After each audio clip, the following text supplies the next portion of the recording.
अस्सलाम वालेकुम and welcome to the ultimate MERN tag mystery course lecture 5। Lecture 4 में हमने HTML में फॉर्म बनाना सीखा था और बहुत ही डिटेल में मैंने आपको सिखाया था। इसके अलावा हमने HTML में इमेजेस और वीडियोस वगैरह को यूज़ करना सीखा था। लेक्चर 5 में हम देखेंगे कि HTML में इनलाइन एलिमेंट्स और ब्लॉक लेवल एलिमेंट्स क्या होते हैं और इनके बारे में डिटेल में पढ़ेंगे। तो चलें शुरू करते हैं।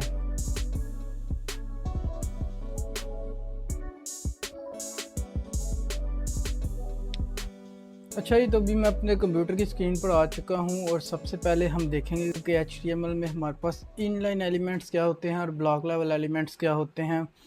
तो सबसे पहले मैंने अपना यहाँ पे लेक्चर 5 के नाम से एक फ़ोल्डर बना लिया है अपने main ultimate MERN tag mystery course के फ़ोल्डर में। और फोल्डर के अंदर मैंने अपनी एक index.html की फ़ाइल भी बना ली है और उसके साथ साथ मैंने एक फ़ाइल बनाई है readme.md के नाम से। अब ये readme.md क्या है, इसमें मैंने डिटेल में सारे ब्लॉक लेवल एलिमेंट्स और इनलाइन एलिमेंट्स के बारे में लिख दिया है। आप जाके इसको ज़रूर चेक करें और यहाँ से आप गिटहब से इसको ईज़िली एक्सेस कर सकते हैं। तो सबसे पहले मैं बात करूँगा कि इनलाइन एलिमेंट्स और ब्लॉक लेवल एलिमेंट्स क्या होते हैं। बेसिकली इनलाइन एलिमेंट्स वो होते हैं, हम उनको यूज़ करते हैं तो उनके आगे जितनी भी स्पेस आ रही होती है पेज पे, वो उसको कंज्यूम नहीं करते, वो उसको छोड़ देते हैं। जिसकी वजह से क्या होता है कि उनके आगे भी अगर मैं कोई और टैग लिखूं तो वो बिल्कुल उनके आगे ही आ जाता है एक रो में। जैसे कि कल हमने लेक्चर 4 में फॉर्म बनाया था और फॉर्म में हमने देखा था कि जब हम लेबल टैग का यूज़ कर रहे थे तो उसके बाद हमने इनपुट टैग का यूज़ किया, लेकिन वो लेबल के बिल्कुल सामने ही आ गया क्योंकि लेबल और इनपुट दोनों जो हैं वो इनलाइन टैग्स हैं, इनलाइन एलिमेंट्स हैं। टैग्स और एलिमेंट्स बेसिकली एक ही चीज़ है। तो उसके बाद हमने देखा था कि हमने डिव टैग का भी यूज़ किया था, लेकिन डिव टैग को जब हमने यूज़ किया तो वो नीचे वाली लाइन पे आ रहा था। क्यों? क्योंकि डिव एक ब्लॉक लेवल एलिमेंट है और डिव अपने आगे जो खाली स्पेस होती है उसको छोड़ता नहीं है, उस सारे को कंज्यूम कर लेता है। तो ये मेनली फ़र्क है एक इनलाइन एलिमेंट और ब्लॉक लेवल एलिमेंट में। बाकी मैं आपको एग्जांपल से समझाता हूँ। यहाँ पे कुछ एग्जांपल बना के सबसे पहले मैं यहाँ पे टाइटल को चेंज करके लेक्चर 5 कर लेता हूँ।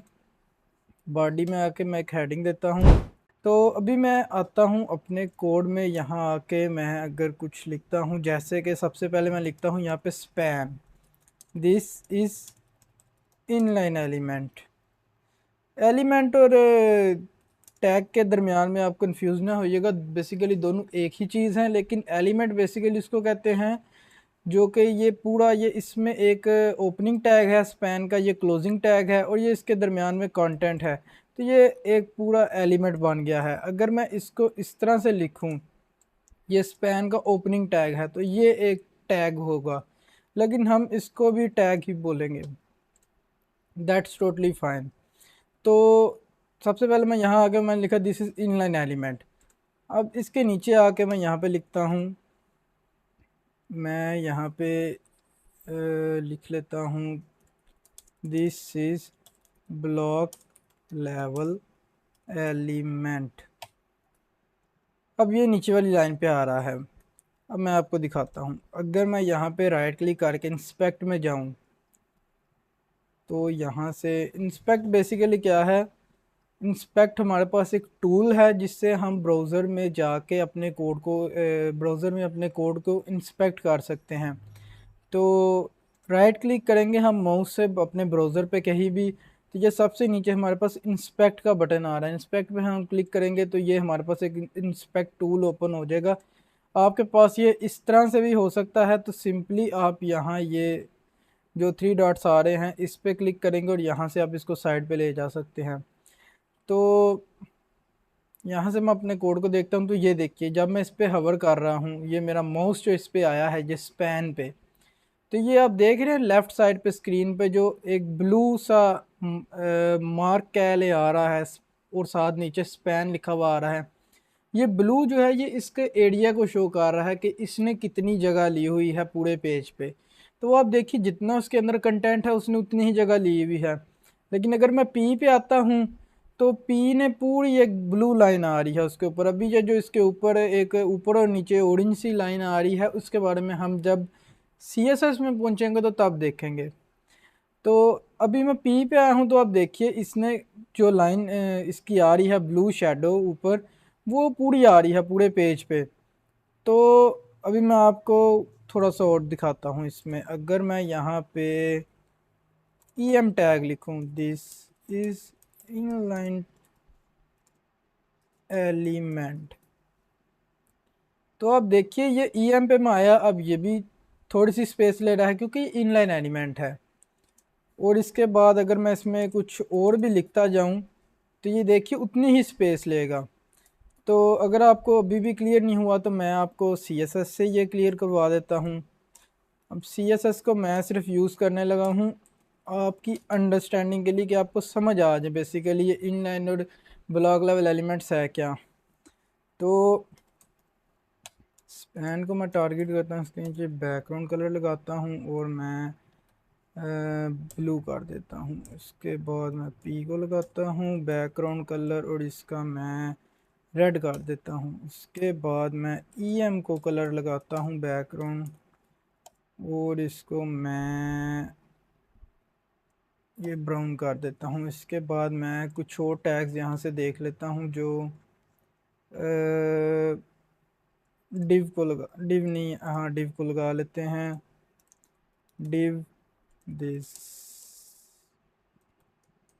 इज ब्लॉक लेवल एलिमेंट, तो डिव को मैं बैकग्राउंड कलर वॉयलेट। तो ये अभी आप देखिए यहाँ पे स्क्रीन पे सबसे पहले मैंने यहाँ पे क्या लिखा है, ये ब्लू को मैं थोड़ा लाइट ब्लू कर लेता हूँ ताकि उसके अंदर का आपको टेक्स्ट नज़र आए। तो ये यहाँ पे मैंने लिखा है सबसे पहले दिस इज़ इनलाइन एलिमेंट। अब ये इनलाइन एलिमेंट ने क्या किया, इनलाइन एलिमेंट ने उतनी ही जगह ली जितना उसके अंदर कंटेंट है। इसके अंदर अगर मैं कंटेंट को ज़्यादा करूँ, इनलाइन एलिमेंट दिस इज़, तो ये देखिए ये उतनी ही जगह ले रहा है जितना इसके अंदर कंटेंट है, लेकिन ये एक ब्लॉक लेवल एलिमेंट है। अब इसने क्या किया, इसने इतनी जगह नहीं ली जहाँ पे ये ख़त्म हो रहा है, इसने इसके आगे जितनी भी जगह है उसको ब्लॉक कर दिया, सारी जगह ले ली। अब इससे क्या होगा, इससे ये होगा कि अगर इसके आगे मैं इसके बाद में कोई भी टैग, कोई भी एलिमेंट, कुछ भी, कोई इमेज, कोई भी चीज़ यूज़ करूँगा अपने HTML के पेज में, तो क्योंकि इसने तो मुझे जगह दी नहीं है तो वो चीज़ ऑटोमेटिकली नीचे चली जाएगी। तो यही मेन डिफरेंस है इनलाइन और ब्लॉक लेवल एलिमेंट में। अब ये आपको हो सकता है ये चीज़ें बहुत छोटी लग रही हों और आपके ये तो बड़ी यूज़लेस सी चीज़ें हैं, लेकिन नहीं, इनका बहुत ज़्यादा यूज़ होगा जब आप वेब पेजेस को स्ट्रक्चर कर रहे होंगे। आपको अगर आपने इन चीज़ों को क्लियर नहीं किया होगा ना, इन बेसिक्स को, इन फाउंडेशन को, ये फाउंडेशन है किसी भी वेब पेज को बनाने के लिए, तो आपको नहीं समझ आएगी कि ये जो मैंने यहाँ पे एक टेक्स्ट लिखा है ये नीचे वाली लाइन में क्यों जा रहा है। या अगर आप चाहेंगे ये नीचे वाली लाइन में जाए तो वो नीचे वाली लाइन में नहीं जाएगा, फिर आपको वहाँ पे BR यूज़ करना पड़ेगा। तो वो BR ठीक है, वो भी चीज़ें कई कई जगह पे यूज़ होती हैं, लेकिन उन चीज़ों को यूज़ करना कोई अच्छी बात नहीं है। मतलब आपका कोड बिल्कुल ऐसे स्ट्रक्चर और परफेक्ट होना चाहिए। अच्छा, तो ये देखिए ये जो मैंने एंकर टैग को दिया है कलर, तो ये भी बिल्कुल उतना ही आ रहा है जितना इसके अंदर कंटेंट है, क्योंकि ये भी एक इनलाइन एलिमेंट है। तो अब यहाँ पे मैंने क्या किया है, ये दो टैग जो हैं, तो ये जो इनलाइन एलिमेंट आ रहा है और ये भी इनलाइन एलिमेंट आ रहा है, ये क्या है, ये है, मैं इस फोल्डर को बंद कर देता हूँ सबसे पहले। यार इसको मुझे ऐसे करना पड़ेगा, ओके। तो ये क्या है, ये हमारे पास सबसे पहले ऊपर आ रहा है H2 जिसमें हमने लिखा हुआ है, ये तो हेडिंग दी हुई है ये वाली। तो इसके बाद हमारे पास आ रहा है यहाँ पे P tag, this is block level element, जिसको हमने रेड कलर दिया है ये, क्योंकि ये ब्लॉक लेवल है ये सारी स्पेस लेगा। इसके बाद हमारे पास है स्पैन, स्पैन क्योंकि इनलाइन है तो ये यहाँ पे आ रहा है। इसके बाद हमारे पास है EM टैग, EM टैग भी क्योंकि इनलाइन है और ये दोनों कोड में एक साथ हैं, तो इसलिए ये इसके साथ ही आ गया है। अब जो ये है ये A टैग, ये क्यों नहीं आया, क्योंकि ये EM और A के दरमियान में एक div टैग है, और div टैग क्योंकि ब्लॉक लेवल एलिमेंट है उसने पूरे पेज पे जगह लेनी है, तो इस वजह से ये नीचे आ रहा है। अगर इसको मैं यहाँ से इसके ऊपर कर दूँ, div को नीचे कर दूँ, तो अब ये तीनों इकट्ठे हो जाएंगे, ये देखें। मैं आपको टैग्स के बारे में बताता हूँ। बहुत सारे टैग्स हैं जो आज की वीडियो में हम कवर करेंगे। तो सबसे पहले तो ये हमारे पास ईएम टैग है, जिसके बारे में हमने पहले नहीं पढ़ा। ईएम टैग के बारे में मैं आपको बताता हूँ। तो ईएम क्या है? ईएम बेसिकली ये आप देख रहे हैं, ये ईएम को आप स्पैन की तरह ही समझ सकते हैं, लेकिन इसमें जो टैक्स है ये आप देख रहे हैं थोड़ा सा ये टिल्ट हुआ है। क्यों हुआ हुआ है? क्योंकि ये इटालिक टैक्स है। तो ईएम से हम इस तरह से इटैलिक फॉर्मेट में टैक्स लिख सकते हैं।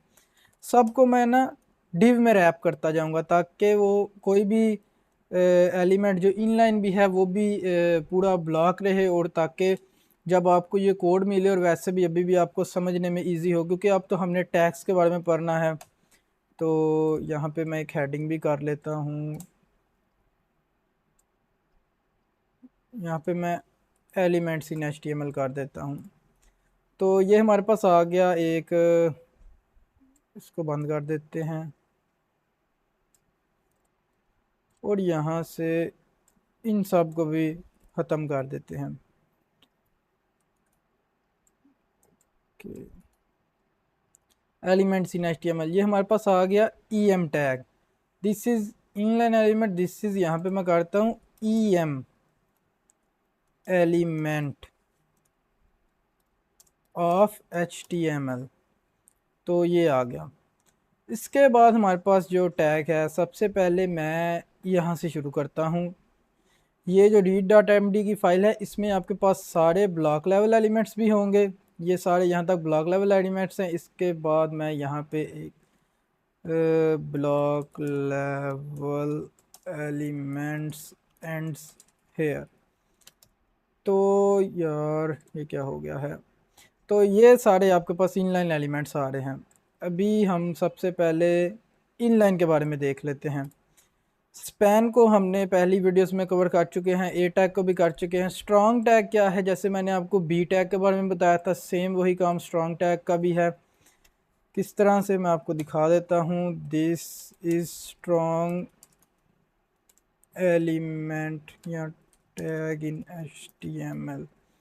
तो ये आप देखिए ये बोल्ड आ रहा है। मैं अगर आपको बी टैग बी दिखाऊं, B B this is B tag. तो ये आप देखिए, ये क्योंकि ये दोनों इनलाइन हैं तो इसलिए इस तरह से आ रहे हैं। मैं यहाँ पे एक और डिव जल्दी से बना लेता हूँ। हमारी वीडियोस काफ़ी लंबी हो जाती हैं, इस वजह से मैंने सोचा है कि वीडियोस को थोड़ा फास्ट किया जाए। तो ये देखिए, this is B tag, this is strong tag. तो ये बेसिकली सेम ही काम करेंगे। अब यहाँ से मैं जल्दी से फॉर्मेट डॉक्यूमेंट, और इसके बाद हमारे पास इमेज टैग है, इसको भी हम देख चुके हैं। बीआर को भी हम देख चुके हैं। इसके साथ मैंने दोबारा से लिखा हुआ भी है ताकि ये आपके लिए इजी रहे अंडरस्टैंडिंग इसकी। आई टैग को भी हम यूज़ करते हैं। अभी div I, this is I tag, और ये आपको इस तरह से समझ नहीं आएगा। मैं इसको, दिस इज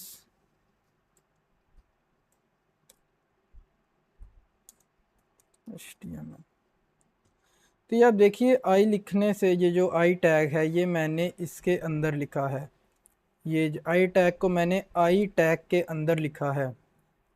तो ये किस तरह से डिस्प्ले हो रहा है ब्राउज़र पे, ये सेम इसी तरह जैसे ये EM टैग है उसी तरह काम करता है। बाकी इसकी डिटेल मैंने यहाँ पे मेंशन कर दी है। तो इसके अलावा हमारे पास बी टैग को हम देख चुके हैं। यू अंडरलाइन करने के काम आता है, वो भी मैं आपको दिखा देता हूँ। You tag, this is you tag, और ये देखिए ये इसके नीचे अंडरलाइन हमारे पास आ गई है। अब इसके बाद हम यहाँ पे स्मॉल टैग्स लिखने के काम आता है।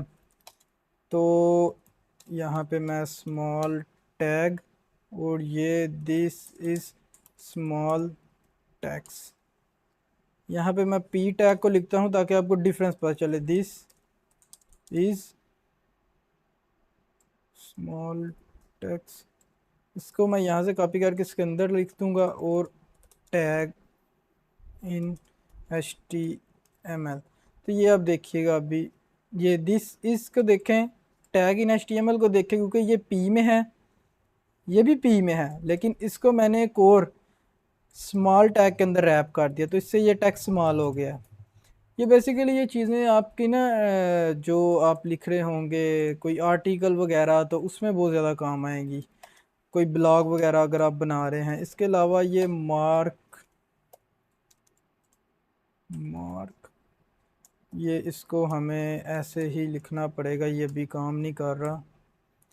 तो this is mark tag in HTML। तो ये देखें, ये हाईलाइट हो गया।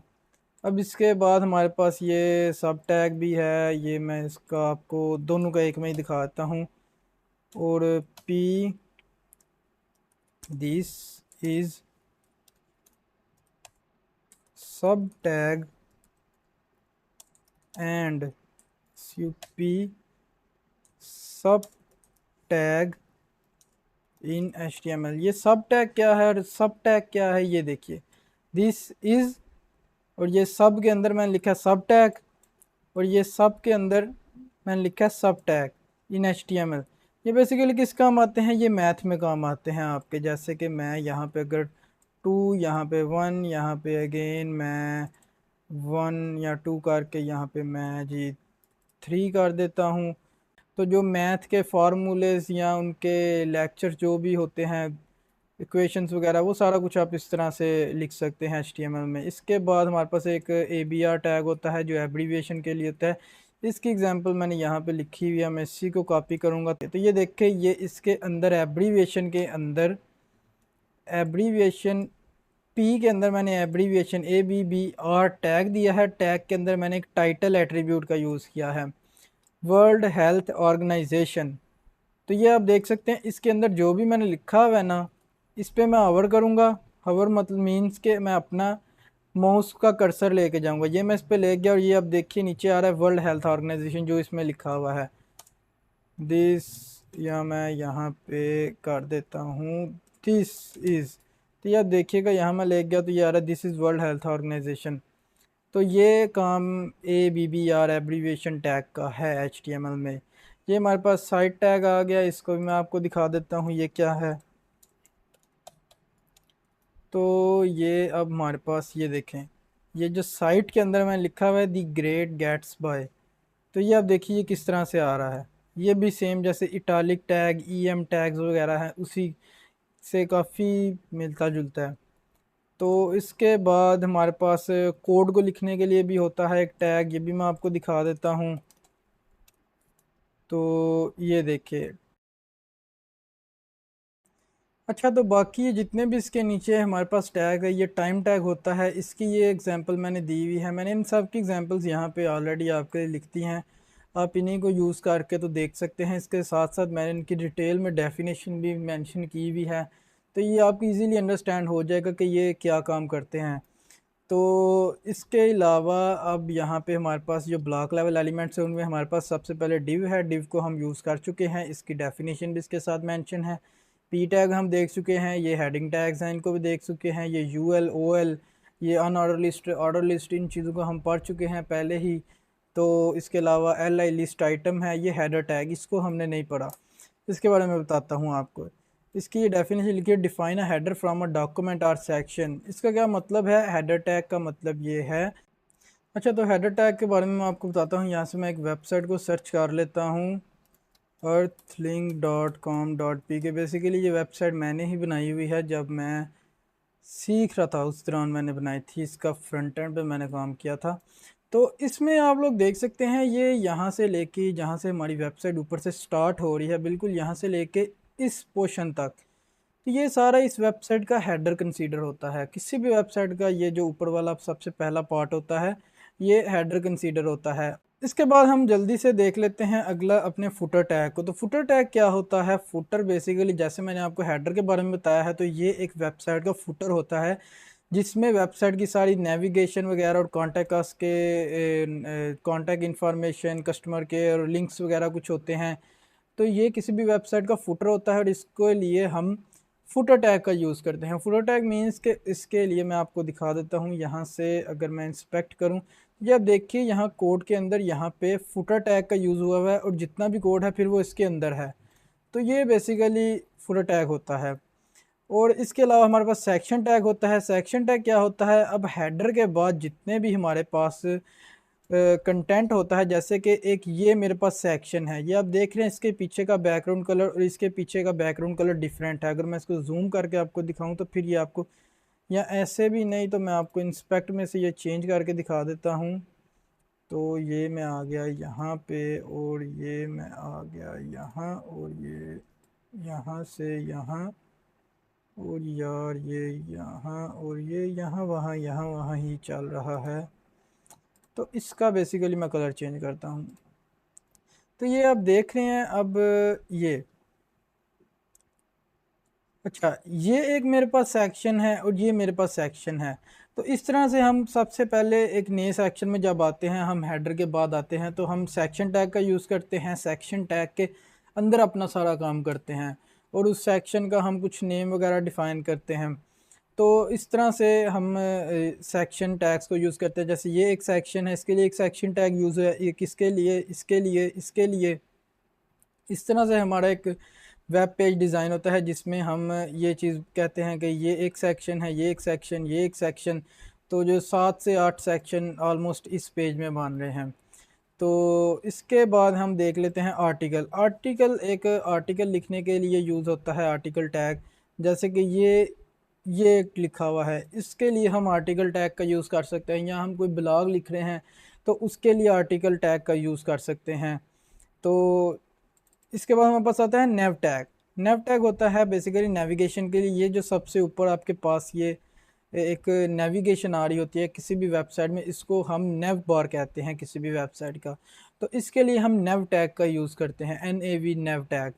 तो इसके बाद हमारे पास आ गया है side tag. Side tag basically side bar बनाने के लिए यूज़ होता है। मैं आपको साइड बार की एग्जांपल दिखाता हूँ। साइड बार एग्जांपल, तो यहाँ से आ गया ये आप देखिए ये एक साइड बार आ रहा है। तो इस तरह की चीज़ को बनाने के लिए हमारे पास HTML में साइड टैग का इस्तेमाल होता है। अच्छा, तो अब इसके बाद मैं आपको बताता हूँ प्री टैग के बारे में। तो ये भी बहुत सिंपल सा है, इसका भी काम ऑलमोस्ट EM टैग की ही तरह है, लेकिन ये लाइन ब्रेक करेगा क्योंकि ये ब्लॉक एलिमेंट पे हैं। तो आगे टेबल टैग को हम पढ़ चुके हैं, फॉर्म टैग को भी हम देख चुके हैं पहले ही। और मेन टैग की बात करूं तो ये बेसिकली एक डॉक्यूमेंट का मेन कंटेंट को रिप्रेजेंट करता है। इसका क्या मतलब है, हेडर टैग और फुटर टैग के दरमियान में जितने भी सेक्शंस होते हैं उनको हम मेन टैग में लिखते हैं। तो इसके बाद हमारे पास फिगर टैग आता है। ये हमारे पास इलस्ट्रेशन, डायग्राम्स और फोटोज़ वगैरह को यूज़ करने के लिए HTML में इस्तेमाल होता है। अब इसके बाद फिगर कैप्शन है, तो जो ये किसी भी फिगर की कैप्शन लिखने के लिए यूज़ होता है। अब मैं आपको बताता हूँ कि ये सारे टैग्स का पर्पस क्या है। मीन्स के यहाँ पे अगर मैं फिगर टैग की बात करूँ तो ये भी इमेज लगाने के काम आता है, वीडियो लगाने के काम आता है, लेकिन वीडियो टैग, इमेज टैग हम पहले ही देख चुके हैं। अगर मैं यहाँ पे प्री की बात करूँ तो ये भी एक इटालिक टेक्स्ट का काम करता है जो कि हम ऑलरेडी देख चुके हैं, EM में भी देख चुके हैं, आई टैग में भी देख चुके हैं। उसके अलावा हम CSS की मदद से भी बहुत इजीली इसको कर सकते हैं। या अगर मैं साइड टैग की बात करूं तो यहाँ पे हम डिव भी यूज़ कर सकते हैं, इसका यूज़ कर उस तरह से हम इस्तेमाल कर सकते हैं। इसके अलावा हमारे पास आर्टिकल की अगर बात करूं, यहाँ भी मैं डिव को यूज़ कर सकता हूँ। ये सेक्शन की जगह भी मैं डिव को यूज़ कर सकता हूँ। और इसके अलावा मतलब हेडर टैग की जगह, फुटर टैग की जगह। तो मैं इन सब टैग्स को क्यों यूज़ करूं, क्योंकि ये बहुत लंबी एक लिस्ट बन चुकी है जो कि आपको भी ओवरवेल्म भी कर रही होगी कि यार इतने ज़्यादा टैग्स याद रखने पड़ेंगे, ये सब कुछ याद करना पड़ेगा। तो नहीं, याद नहीं रखना पड़ेगा, सिर्फ आपने इनकी एक एक दफ़ा प्रैक्टिस करनी है। आपको सिर्फ इतना याद होना चाहिए कि ये चीज़ एग्जिस्ट करती है HTML में। तो जब आपको ज़रूरत होगी आप सिंपली जाके उसको गूगल करिएगा और वो चीज़ आपको मिल जाएगी। तो अब ये तो हो गया कि याद नहीं रखना, पहला इशू तो क्लियर हो गया। अब दूसरा इशू क्या है कि इन सब का मकसद क्या है, इनको यूज़ किया क्यों जाए, क्योंकि दूसरे तरीके से भी इजीली काम हो सकता है। तो इसका मकसद ये है बेसिकली SEO के लिए। SEO क्या होती है, SEO होती है सर्च इंजन ऑप्टिमाइजेशन। कोई भी ब्राउज़र है, जैसे कि ये क्रोम है, तो ये क्रोम एसईओ की बेस पे काम कर रहा है। अब इसमें मैंने अगर सर्च किया डेंटिस्ट इन गुजरात, तो ये सबसे ऊपर जो वेबसाइट आई है ये इसलिए है क्योंकि इनने एसईओ अच्छी की हुई है। तो क्योंकि कोई भी ब्राउज़र है उसका एक क्रॉलर होता है, सर्च इंजन। तो वो क्रॉलर क्या काम करता है, वो क्रॉलर बेसिकली आपकी वेबसाइट के जो भी कोड होता है उसको क्रॉल करता है, उसको रीड करता है। रीड करके वो समझता है कि आपकी वेबसाइट में हो क्या रहा है, आपकी वेबसाइट किस चीज़ के रिलेटेड है। आपको मैं इस तरह से समझाता हूँ। देखें, आपने एक वेबसाइट बनाई है प्रॉपर्टी के रिलेटेड, वो आपने सर्वर पे जाके आपने लाइव किया, वो अब गूगल पे हर जगह पे अवेलेबल होगी। अब गूगल को क्या पता है कि आपकी वेबसाइट प्रॉपर्टी के रिलेटेड है, तो उसके लिए एसईओ यूज़ होती है। जगह जगह पे आपके कोड में, आपके हेड टैग के अंदर, यहाँ पे जो आपका HTML के अंदर हेड टैग होता है, यहाँ पे आपने उसको डिफ़ाइन करना होता है कि ये वेबसाइट किस चीज़ के रिलेटेड है। यहाँ पे मेटा के टैग्स होते हैं, मेटा डिस्क्रिप्शन, यहाँ पे डिस्क्रिप्शन आ रही होती है जो कि ये डिस्क्रिप्शन है। तो इस तरह की चीज़ें एक एसईओ एक्सपर्ट करता है, वेब डेवलपर नहीं करता। तो लेकिन वेब डेवलपर का काम होता है ये सारे टैग्स को यूज़ करके, जो बेसिकली जिस चीज़ के लिए, जिस पर्पज़ के लिए बने हैं, उसी पर्पज़ के लिए इसको यूज़ करें, ताकि ये चीज़ें क्रॉलर को, सर्च इंजन को, वेबसाइट को रीड करने में आसानी देती हैं, जिससे क्या होता है कि वेबसाइट की एसईओ इम्प्रूव होती है। अब इससे क्या होगा, इससे ये होगा जब भी अगर आप फ्रीलांसिंग में हैं तो, या फिर जॉब में भी हैं, मोस्टली ये फ्रीलांसिंग में आपके काम आएगा जब आप इंडिपेंडेंटली काम कर रहे हैं।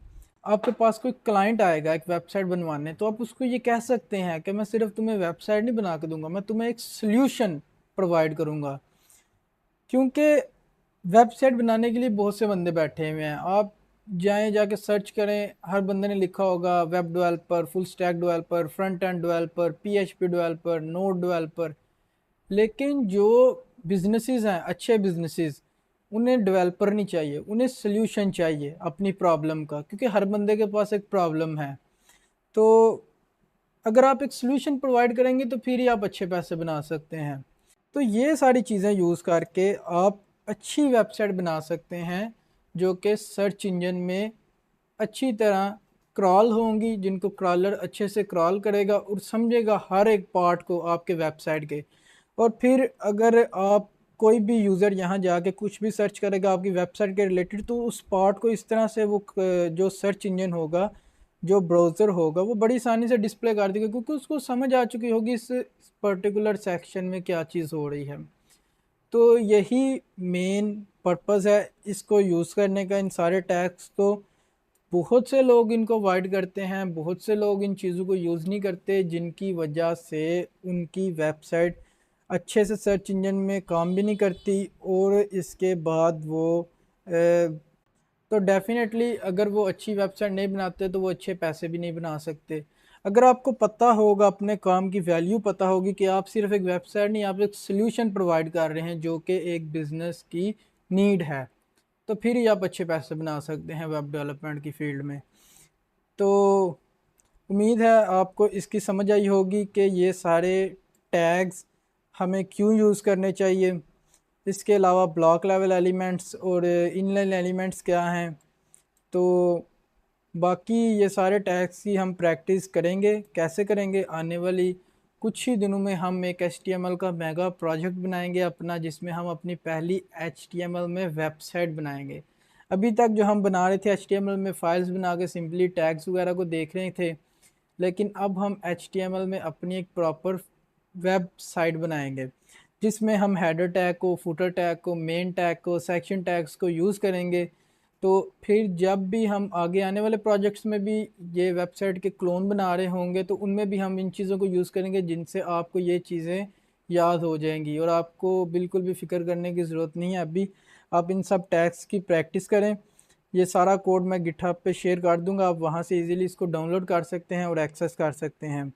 तो नेक्स्ट वीडियो में मैं आपको एक वेबसाइट का स्ट्रक्चर समझाऊंगा, वेबसाइट का स्ट्रक्चर क्या होता है, वेबसाइट कैसे बनती है।